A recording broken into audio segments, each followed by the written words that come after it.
Hey guys, Matt here. Welcome back to this week's portfolio update. This will be a quick one since, honestly, you see the boxes behind me. Right now, this month, I'm more focused on moving than investing, but I still got a little bit to talk about. Now, if this is the first time you've seen my portfolio, you may think, wow, what a mess, but, believe it or not, we are doing better, despite the Fed's efforts to make it not so. You know how it goes, right? The Fed's been doing this for about a year now. The market tries to do well. It starts to come back on its own. Good inflation numbers, blah, blah, blah.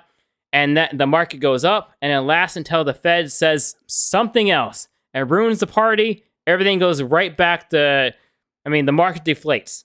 And that's what the Fed tried to do earlier this week. But, the market seems to be coming back. Now, will this last next week? Who knows? But right now I am only 12 grand in the hole, and honestly, that's an improvement. I'll take it.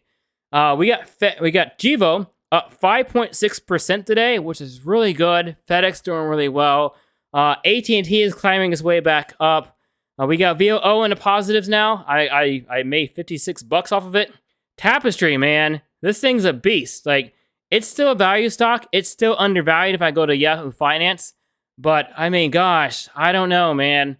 200% profits?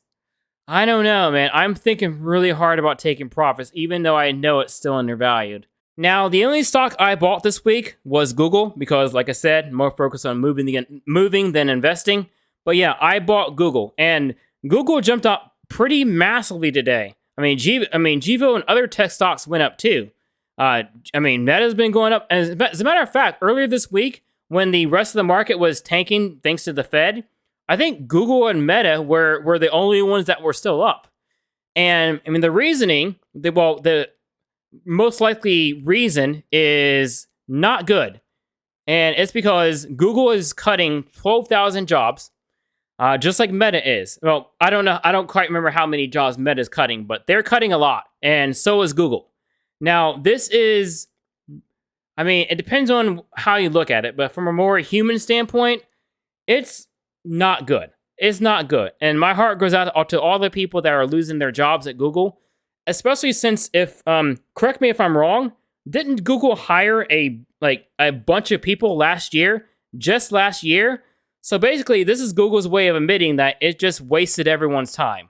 So yeah, Microsoft's also laying off, Amazon's laying off, Salesforce is laying off, and this is very, very, very, cynical and kind of negative to say, but every time stuff like this happens, whenever, a bunch of people lose their jobs and livelihoods and stuff, the market jumps up.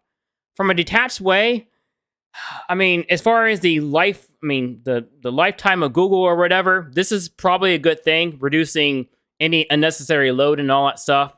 But it just really sucks to see them do this after hiring so much to fuel their pandemic dramatic growth. Now, as far as these gains from Google and Meta, now these look really nice, and I'll be happy to see Google finally hit 100. These look really nice, but I'm not holding my breath for these next couple of quarters because I have a feeling that these earnings are not going to be great. Now, we'll see what they actually do, and we'll see how the market responds.